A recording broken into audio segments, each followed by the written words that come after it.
This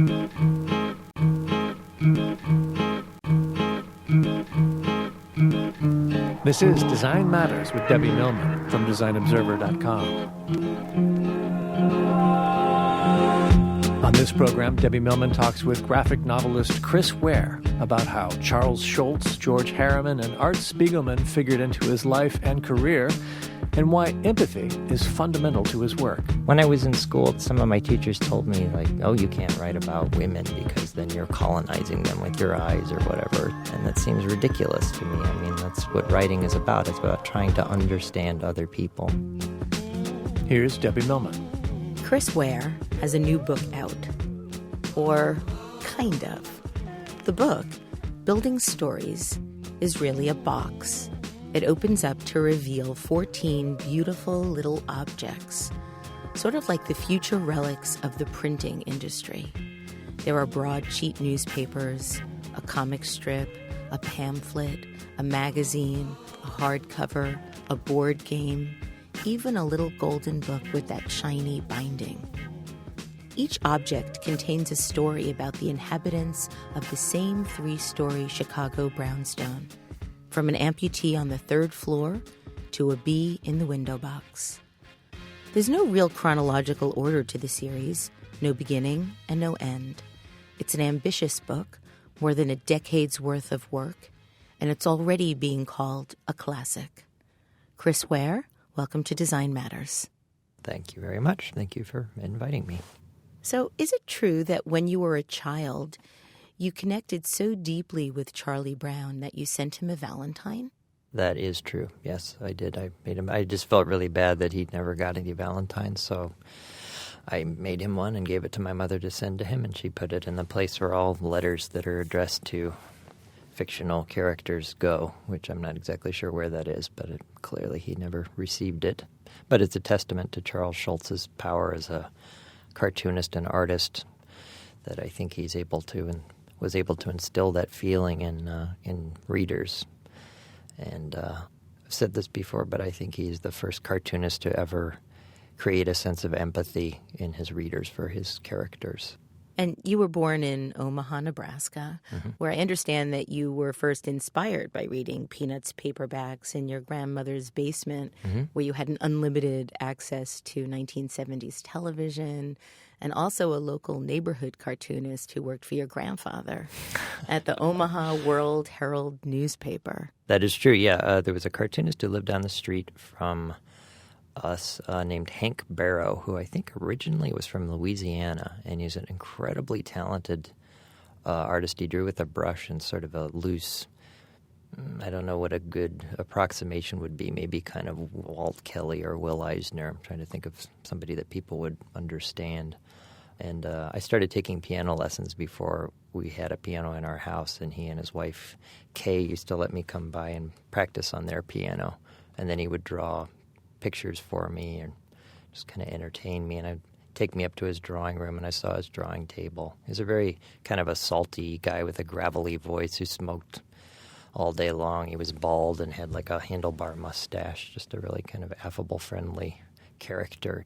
Chris, when people ask you what you do for a living, what do you say? I usually just say I'm a cartoonist because it seems to explain the most, and it's the least pretentious word. I think it's kind of a disarming word. If I say I'm a graphic novelist, then it seems to be a little, I mean, even though that might, in today's world, that might be a little more descriptive of what myself and Charles Burns and Art Spiegelman do. But generally I like the word cartoonist because it sounds more like what I do actually is. So it also sometimes people say, oh, that sounds fun, even though it's really not that fun. Now, I understand that you actually have a problem with the phrase graphic novel, and you said that it sounds as if it's referring to a book with an X-rated or at least overly explicit content, and that when you hear the term graphic novel, it makes you think of Lady Chatterley's Lover. Right. That's not my joke. That's Dan Klaus's joke. So I think Marjan Satrapi started repeating that and giving me credit for it, but that's originally Dan's joke. But it is sort of true. I mean, you say graphic novel, it sounds like a filthy book. So I mean, which is not necessarily inaccurate when it comes to the stuff that I do and some of my contemporaries and peers do. But it's a word, for better or for worse, that's come to mean comics that are, for better or for worse, serious or aimed at adults or for a literate audience. So I've come to accept it thusly. I mean, the word comic book itself really is, if you take it apart into its constituent words and try to figure out what it means, it doesn't give any indication of what an actual comic book is. So it just refers to cheap books that are supposed to be funny.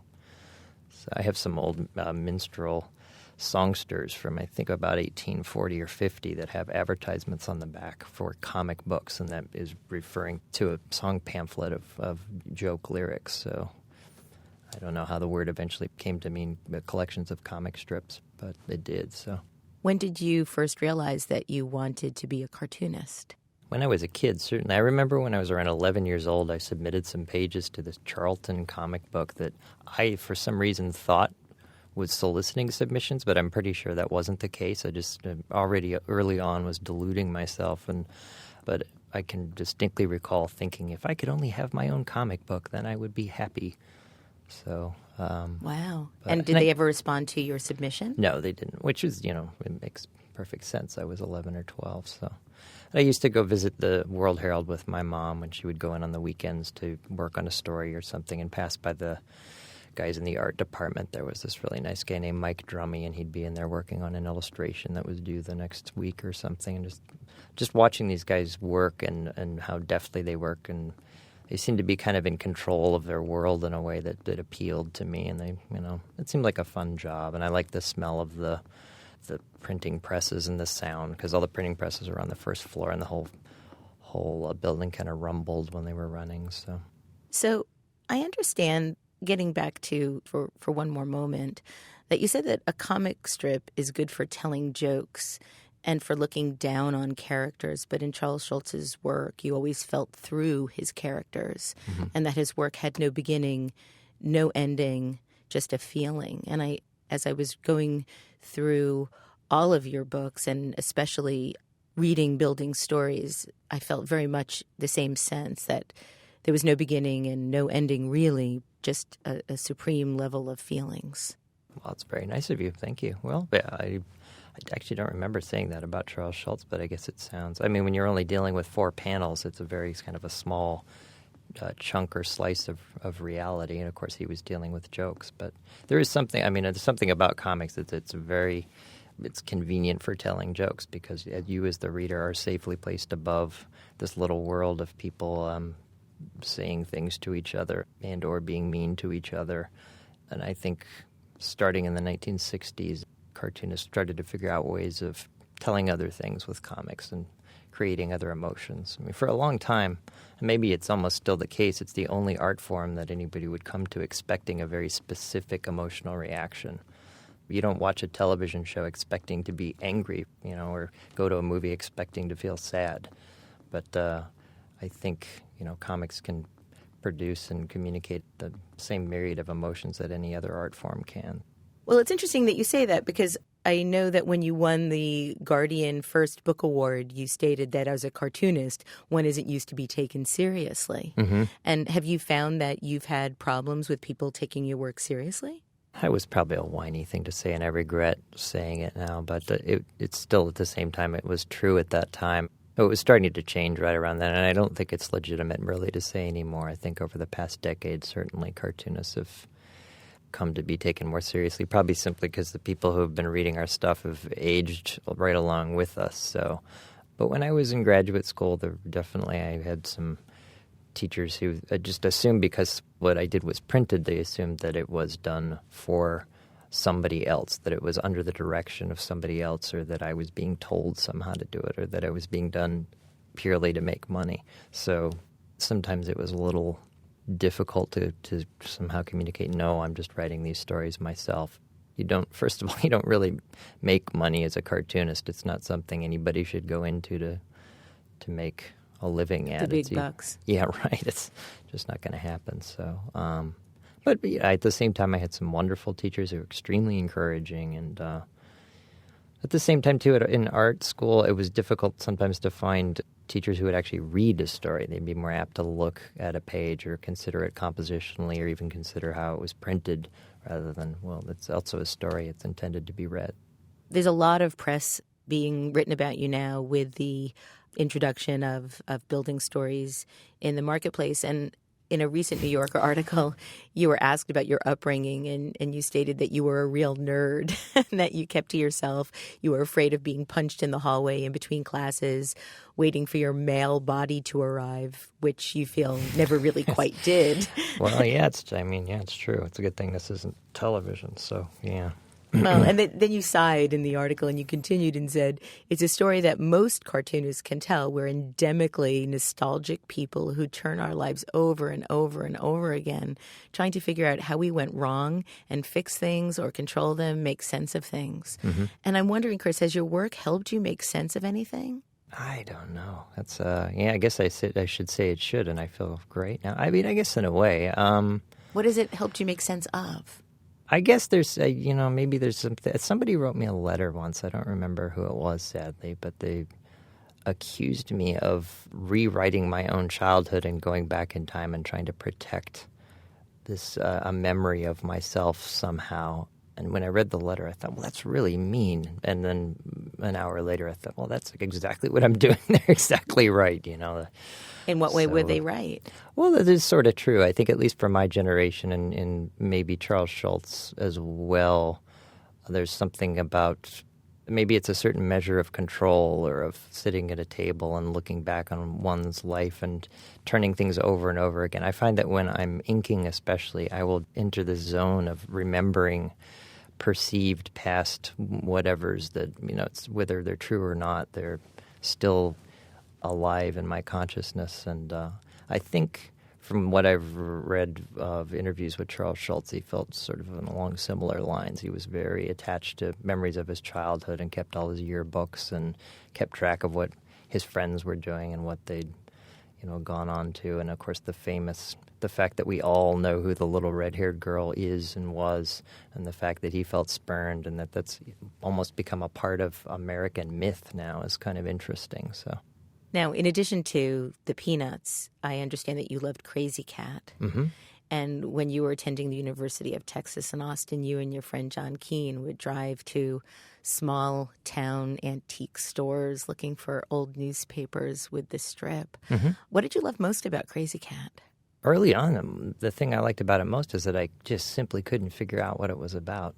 It took my reading about it and having it explained to me really what I think George Harriman was trying to do. I think the racial content of it is actually much more prominent than maybe it seems now in contemporary readings of it, if that doesn't sound too pretentious. I think definitely Crazy Cat was supposed to be African-American. She's frequently shown holding a banjo, and her patois is the word that's frequently used to describe the way she speaks, I think is supposed to be distinctly African-American, and I think that it was a pretty pointed racial parable. So I was introduced to it by a fellow my mom was going out with when I was about 13, 14 years old, who also happened to be interested in ragtime and piano rolls, and he sort of got me interested in all this sort of stuff. And you collect a lot of ragtime ephemera and materials, a lot being an understatement. Well, I used to. Now, since my daughter was born,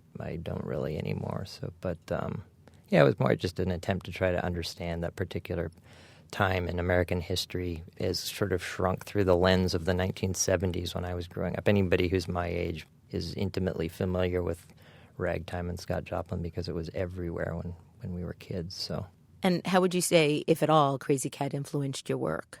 Well, first of all, compositionally, Harriman's characters lived on the page in a way that no other cartoon characters have, partly as a function of his presentation of characters in a sort of theatrical setting where, though the backgrounds change, the size of the characters don't change. There's no camera movement. He stuck very much to the early idea of what comics could be as a magazine.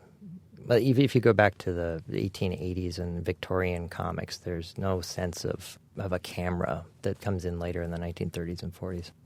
And on top of that, just simply the poetic ambiguity of the strip itself and the fact that it tied into something that could quite possibly be extremely personal for George Harriman because he was a mixed-race heritage and very almost unconsciously involves so many strange influences of his childhood and experience of growing up in New Orleans. So it's a very, very personal strip. It seems very human in a way that other strips haven't, and looking at them and trying to understand how they might have influenced your work. I thought that there was a certain kind of humanity in them that felt very raw and real, which is something I have been experiencing looking at your work that's nice in the last couple of weeks preparing for the show. And in his strip, too, it can only exist as a comic strip. I mean, there was a ballet and there have been animated cartoons, but none of them really make sense. It has to be printed on the page, and it has to come alive in your mind to really work. He somehow manages to capture this sort of core violent engine of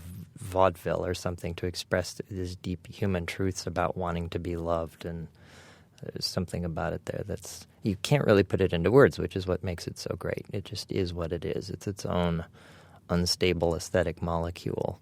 You first started publishing comics every week for the Daily Texan when you were in school. That's right. It was the country's largest university newspaper, and from what I understand, it was here that you began developing Quimby the Mouse and an early version of Jimmy Corrigan, the smartest kid on earth. How did you come up with these amazing, incredible characters, and why? I don't know. They're not amazing. I was just trying to come up with something that was somehow human or meaningful. I mean, early on, it's painful to talk about because it's all so bad. But I did a daily strip for a while. And again, the fellow you mentioned earlier, John Keane, was doing a strip at the same time, and we sort of inspired each other and influenced each other. But I was specifically trying to go for something that was more human and hopefully meaningful and potent. And at the same time, I was in art school and trying to do big arty paintings, and I was making sculptures, etc. And so I was leading almost sort of a double life of making things for my art classes and then doing comics at the same time. So, I can't even answer that question. It was just you conjured up these characters. They just popped out of your consciousness. I was taking 5 classes, so frequently I'd have an exam that I'd have to study for or a paper to write, and then I'd have to draw my comic strip at the same time. So frequently it was just whatever I could think of. In a way, it was really an effective sort of mental boot camp or something of just trying to dredge something out of your mind in some way that hopefully was publishable in some way, and frequently it was not. But fortunately, the editors of the paper didn't really mind. So when you were at school, your work came to the attention of Raw editor Art Spiegelman, most famously known for the graphic novel series Mouse. Can you tell us a bit about how that happened? I mean, he just called you one day out of the blue. And I also understand that, much to your horror, as you put it, he just called you up and asked you to see some of your stuff. And first of all, why did you experience horror? And second of all, what's it like to just hey, it's Art Spiegelman on the phone? Did you think it was a prank? Or? I did. I've been reading his stuff for years. I first found Raw magazine in the back room of the Dragon's Lair, which is the comic shop in Omaha, Nebraska. My grandmother used to drive me to and wait in the car. Well, I went and perused and looked for superhero comics, but the owner then started letting me into the back room where I was really basically looking for pornography, and then I would look through find underground comics, and one day there was a magazine sticking up with the word Raw, and I thought, oh boy, I found it! I pulled it up, and it was drawings by Joost Swarta and Avra Mullen, and it was not pornography, much to my disappointment, but I either bought it then or I came back and got it then later, and that's when I first started reading Art's work, because of course he was the editor along with Françoise Milly, and that's where he was serializing Mouse. And I brought all that with me to college, and Art was really the single example of somebody trying to do something in comics that was genuinely serious and human and powerful. And I even remember in my freshman dorm room folding up pieces of paper to make a mouse-sized pamphlet and starting. I think, okay, now I'm going to start on my graphic novel. I drew maybe a page and a half. I can't even remember what it was about. It was horribly embarrassing. So then by the time he actually called me up, I was living in a $195 a month apartment in a crappy 50s building, and he said, yeah, this is Art Spiegelman. I saw he had seen it on the back of a piece of newsprint that I think somebody had given it to him. It was a review of Mouse, and then on the back of it then was a mention, or maybe even one of my strips. I don't exactly know, but it was back when clipping services still existed. So And I don't remember the content of the conversation at all, other than I probably didn't know what to say, and I was, stupefied. And then I immediately called my friend John Keane afterwards, and I said, I can't believe who just called. And then from that point on, Art and I have been great friends. So I'm actually going to see him this afternoon. He's one of my very best friends in the world, and I owe him my life. So he's a wonderfully generous man. In 1991, you moved to Chicago to pursue a master's degree in printmaking. That sounds so serious, yes. At the Art Institute of Chicago. And I read that the experience instilled a deep suspicion of all forms of theory and criticism about art and writing in you. Is that true? Good Lord, Ware. I've got to be careful more about what I say. Well, no, you don't. at the same time, it is sort of true. I think I found a slight difference between the University of Texas and the Art Institute, probably due simply to the fact I was going from an undergraduate program to a graduate program, and I would think an undergraduate program is simply going to be more open-ended and more, whatever you want to do, let's try it and see what happens, whereas graduate school, there's more of a sense of what are you doing? You really need to figure it out. We've only got 2 years, so. But yes, all I ever wanted to do was to try to write comics that were moving and somehow communicated real human experience in some way or another, whether that seemed overly complex and reflecting the multi-layers of consciousness or just simply trying to recreate a feeling of a broken heart or whatever on the page. So, and sometimes you're not always going to find the most receptive audience, and that's fine, and it was a good lesson to learn. I was sort of paralyzed for a second thinking about the notion of recording the emotion of your heartbreaking in your work, because that was quite a regular feeling that I experienced going through building stories.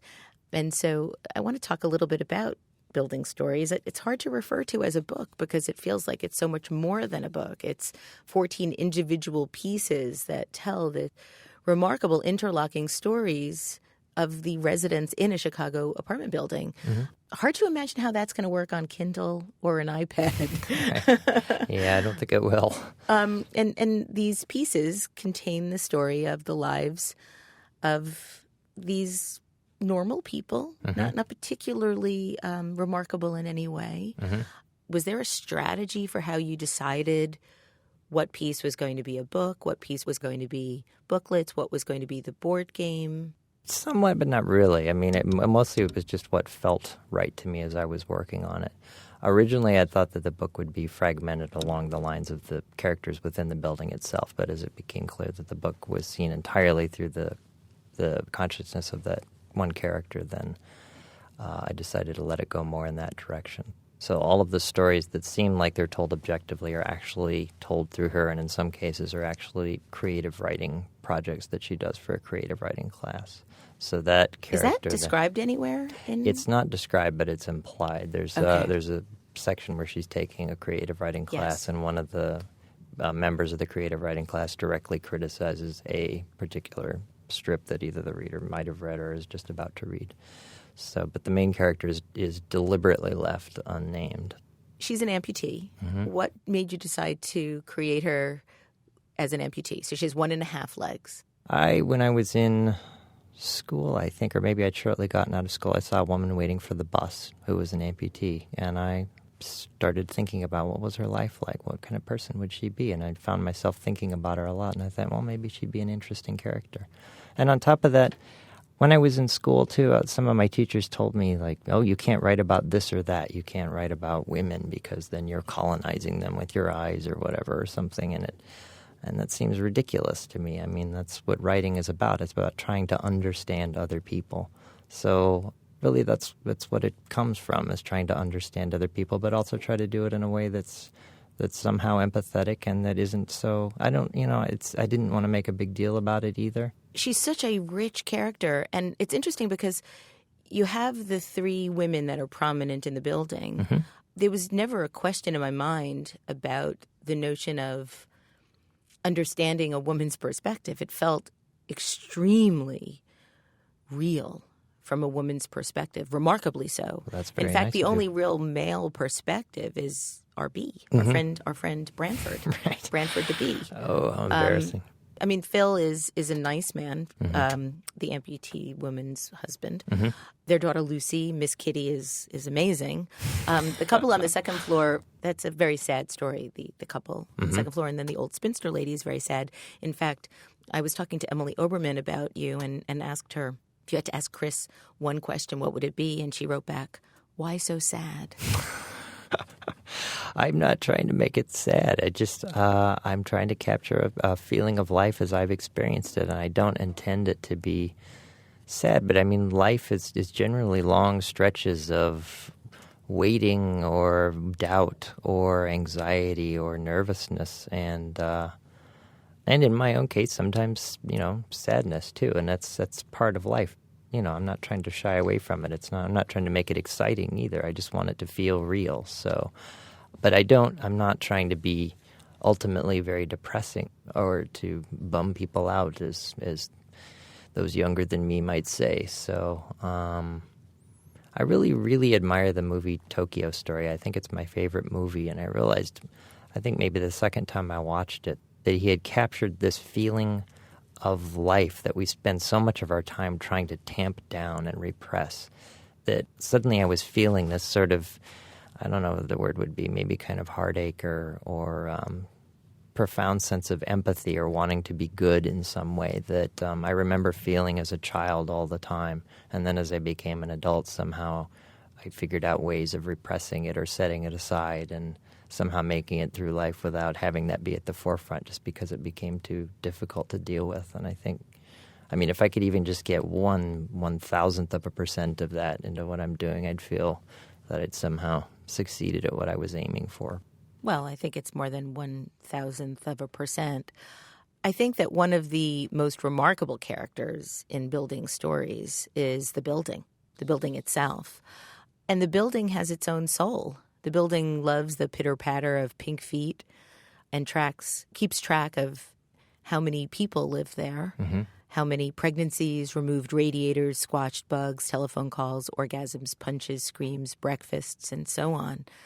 What made you decide to give the character of the building such a realness, such a humanity? Well, on one hand, it is the sort of self-conscious creative construction on the part of the woman to write for her creative writing class. It's one of those big ideas that you try when you're a beginning writer or artist that sometimes can go horribly wrong, but then other times can somehow open up possibilities of feeling that you might not otherwise have expected. So, and on the other hand, it's just simply something I am interested in and think about a lot. I think about the history of a building and the things that have happened within it. It sounds crazy, but if you start thinking about a building, it can almost start to seem like a living organism through time. My friend Tim Samuelson, who's the cultural historian of the city of Chicago, really genuinely feels empathy for buildings and for what they've experienced through various generations, and that he's been a big influence in my life in that way. You state in the book, this is an actual quote from Building Stories. Oh, no. Who hasn't tried when passing by a building or a home at night to peer past half-closed shades and blinds, hoping to catch a glimpse into the private lives of its inhabitants? Anything, the briefest blossom of a movement, maybe a head bobbing up, a mysterious shadow, or a flash of flesh, seems somehow more revealing than any generous greeting or calculated cordiality.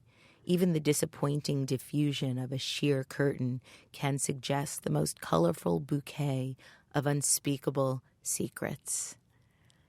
And you then go on and you give the amputee character a statement, and she says, I know it's dumb, but I can't help it. Ever since I was a kid, I've felt sorry for things, no matter how inanimate.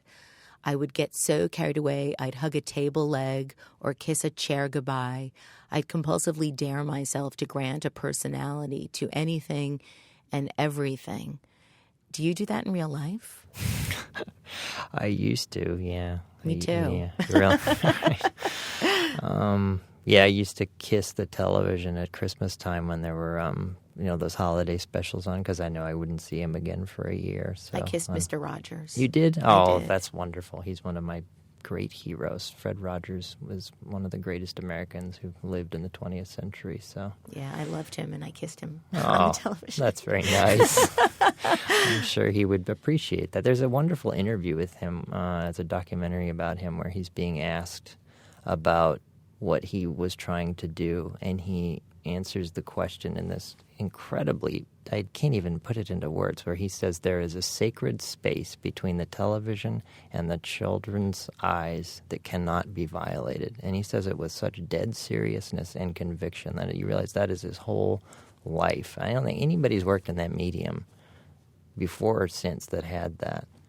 And the fact that he would go, when he would give, he'd be given honorary degrees, and I think, near as I understand it, the core of most of his speeches was simply to get up there and offer a minute of silence for everybody in the audience to remember the one person who helped them at some point when they were children, or meant so much to them, or touched them in some way. And people end up just sitting there and suddenly like tears running down their face, because it's suddenly that moment of life and a feeling that, again, you've been kind of forgetting about. And he was on The Tonight Show when Joan Rivers was the guest host, and she's, telling her off-color jokes, et cetera. And he comes out, and people are kind of laughing at him, and he's saying, yes, well, being very earnest in his typical way, and people are laughing in the audience. And at a certain point, he says, well, maybe that's why people are laughing, because they're just simply not used to somebody being themselves on television. And Joan Rivers is just frozen, like she doesn't know what to say to him at that point. It's such a great moment. Do you believe that inanimate objects have some sort of soul? Do you believe that they feel things? I don't know. I mean, I don't know if I can carry it into Shintoism necessarily, but it's, I don't know. There's something. Whether it's the urge for just to, within to connect with the world in some way, or to feel something for something, or to try to impart into something that feeling that you feel that you're not getting from other people, certainly as a kid, maybe you're feeling kind of alone or something. Well, it may be the main character's writing exercises for her class, but it's still Chris Ware behind the curtain creating these stories for us to read. Right. And I wondered how much was your sense of the world versus the characters that you were creating, and wondering if your sense of this building having a certain number of pregnancies or radiators removed was something that you were asking your readers to consider when thinking about buildings, or thinking about lives, or thinking about meaning. Sure, and I was just wondering how you think about these things and how you imagine the world to be. Well, it really all comes down to empathy. I mean, if you feel sorry for a building, you're going to be less likely to knock it down. If you feel sorry for a person or try to understand how they're feeling, you're going to be less likely to be combative or suspicious when you meet them. If you feel empathy for a group of people or a nation, you're less likely to attack them. And I just feel like it's what being human is. That's the most important thing you can learn. It's the most important thing you can impart to a child. It's what I learned from my mom and my grandmother. I just think it's the most important thing, that's all. In the space portion of the book, when we suddenly meet these characters from the future, right. These few pages where you have this complete break from the storyline, one of the characters asks the other, when people's paths cross, is there some higher plan to it all? Do all of these frozen moments just represent accidents or genuine missed opportunities? And I was wondering how you might answer that question. I don't know. I mean, yes. I mean, I think everything has sort of already happened, and we're just sort of living our lives through it. I mean, that sounds kind of grim, but the 2-page spread there is sort of in a way, it's kind of presented in a slightly joking way. The structure of it is this girl and this fellow are waiting for a train, and she's studying for her literature class. And by that time, literature is just simply the energy that's been created by people that have lived beforehand, floating around certain spaces, and that can then be keyed into by just simply punching it in on the internet. So you experience other people's lives, and that's basically what essentially literature has become. But it seems as if it's inspired or motivated by the main character bumping into someone that the reader gets the feeling that she either knows or should know or will know, but that's not ever really... It's actually, it's supposed to be a fellow at work to whom she is attracted, and then she's stuck in this relationship with her boyfriend in the apartment building, and she's afraid to break it off and start something new. But then she gets on the train, and then which is veering towards sappiness, but that's it's not ever resolved as far as I can tell. Right. Yeah. And you don't shy away from some very provocative experiences. There's an abortion that really haunts our main character through a lot of the book, and her profound loneliness, her hatred of her body. And I think all of the women in Building Stories have issues with their body. They aren't happy with who they are. They aren't happy with the way they look.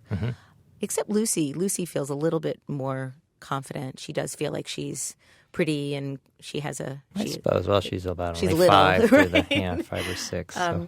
There's also quite a lot of wonderfully evocative sexuality in the books. There's some great scenes of people having sex and people doing fun things to their own bodies. And I'm just wondering, do you go into different modes of feeling when you're creating these different scenarios? Sure. I mean, it's again, it's all about feeling through a character and caring about a character, I think. And also maybe, what do we read fiction for? It's our finding out. I think Art even said to me once, I don't know who he was quoting, but all our secrets are the same. There's a certain commonality to what we feel is our most deep, dark, personal things. There's a certain amount of embarrassment to fiction, I think. Or I think John Updike said he used to read books looking for the little secret moments, that are hidden in there or something. But there did seem to be quite a lot. I mean, one of the common denominators, maybe aside from the Bee, Branford, Miss Kitty, and maybe Lucy, there does seem to be a profound common denominator of self-hatred.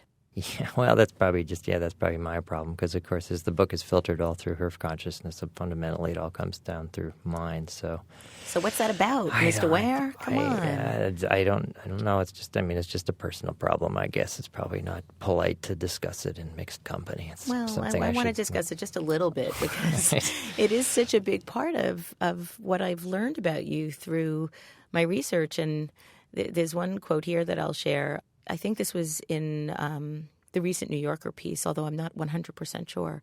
It says, Ware has inexplicably seized more awards than anyone in comics history and might be the only cartoonist in the world to have more awards than he has published comics.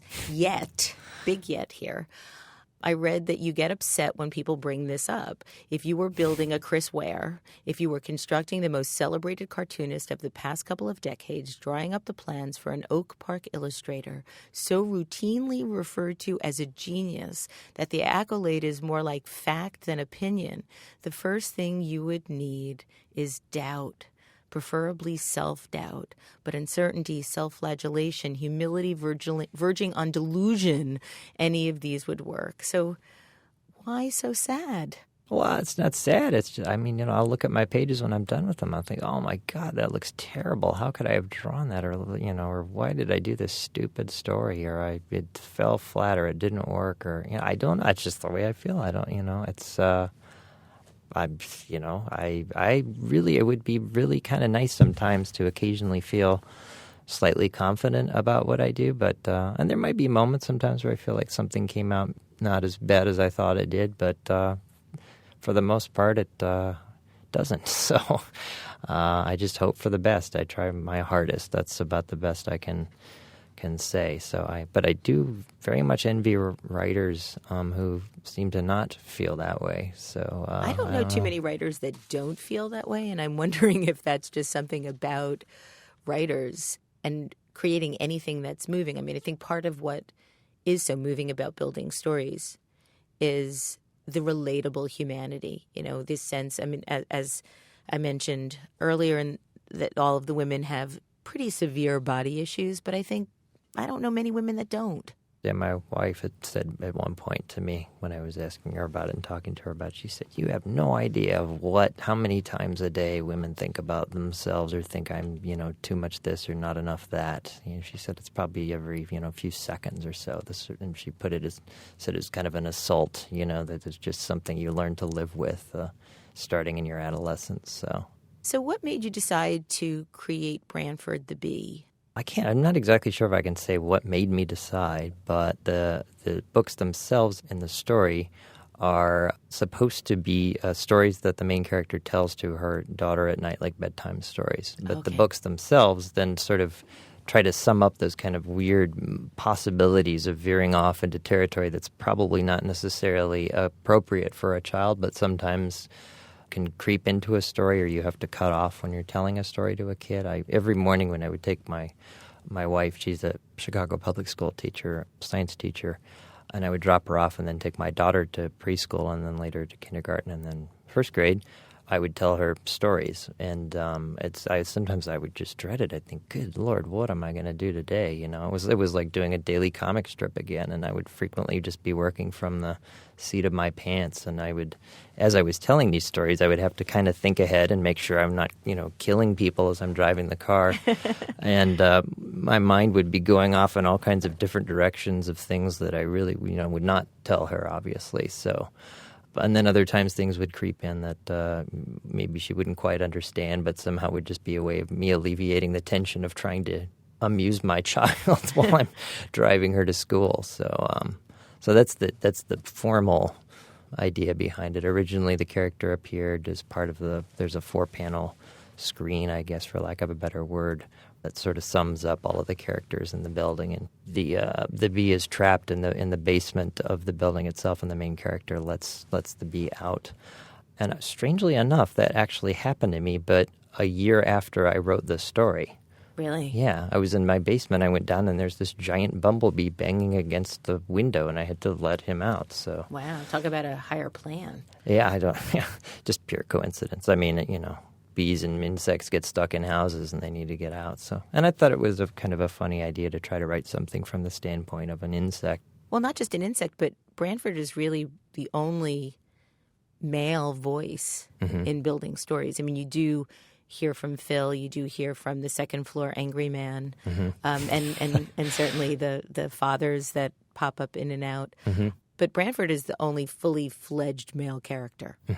Would you say that that's correct? I think so, yeah. I mean, in learning about honeybee culture, I guess like the women basically do all the work and men are just jerks. Like they wreck the hive and eat up the honey when they feel like it, and they don't do anything. They just wait around to try to mate with the queen, and that's their, So I thought it would be funny to try to write about a bee that felt really bad about that, because fundamentally that's what we are as humans. If you give in to your human urge, you'll, go out and eat cows and, kill people and do whatever you feel like, but it's the human duty to not do those things and to think, well, perhaps I should curtail those urges and think more about my place in the larger scheme of things. So and that's what he's doing.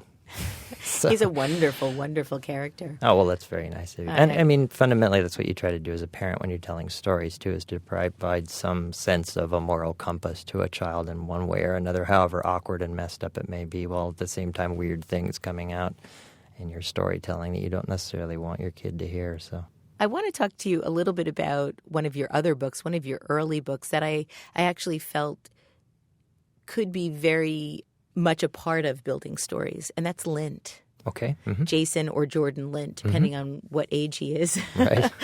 Because he was living a building story in many ways. I mean, you track his entire life, and his life starts out very predictably, and then his mom dies, and then he spends the rest of his life sort of acting out on that or recovering from that or not recovering from that.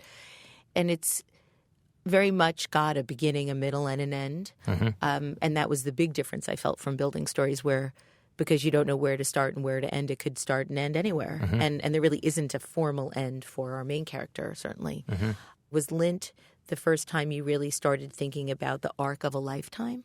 Well, no. I mean, I think with the Jimmy Corrigan book, That's true. That's about arcs of lifetimes and how they kind of overlap each other and create a sort of shape of lives and a shape of human interaction that we're not completely sensible to except when we're sort of living through them. But in the case of the Jordan Lint character, he's one character out of 7 in another book I've been working on for as long as I've been working on building stories, called Rusty Brown. And he appears in an earlier chapter as the teenage tormentor of the what appears to be the main character in the novel. And it was fundamentally as an attempt to just try to understand that kind of person who might do something mean to helpless younger children or something. How do you feel about a character like Lint? You wanted so badly to feel sorry for him, but then he seemed like such a nasty person. Yeah, well, I don't know. I mean, the ultimate goal was to try to feel something for him and to try to empathize with him as a person. I think that's the goal of all fiction, is to try to make the best possible case you can for the surviving humanity of every character, despite how terrible and awful they may seem.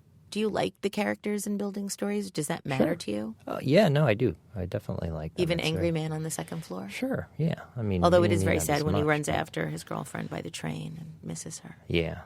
But yeah, I mean, for better or for worse, fall in love with all my characters, which sounds kind of crazy, but... No, it doesn't. I mean, you put so much empathy in them, even when they're nasty and bitter and cruel, that you can't help but root for them. Well, there's a reason why people are nasty and bitter and cruel. I think it's sometimes they're not even sure themselves why they are. So it's up to the writer or the reader to figure that out. Well, I think one of the gifts that you give your readers is being able to see that if you can relate to those people, and I don't know anybody that couldn't relate to that feeling of loneliness or desperation or anger or fear, that maybe you're not quite as alone because those nice. Characters are so real. That's what one hopes for.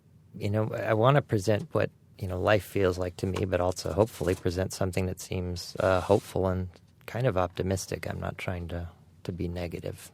In one passage in Building Stories, your main character says, "I stood there for a second or two in the bathroom that was, for all intents and purposes, identical to mine, and wondered exactly what it was that made lives turn out the way they do." And I'm wondering if you know the answer to that. No, I don't. I have no idea. That's why I write stories, I guess. So it's somehow a combination of luck and accident, what we think of as will and impulse and sympathy and empathy and all these things somehow mixed up together. So trying to be good, trying to be a good person. Thank you for being on the show, Chris Ware. Thank you very much.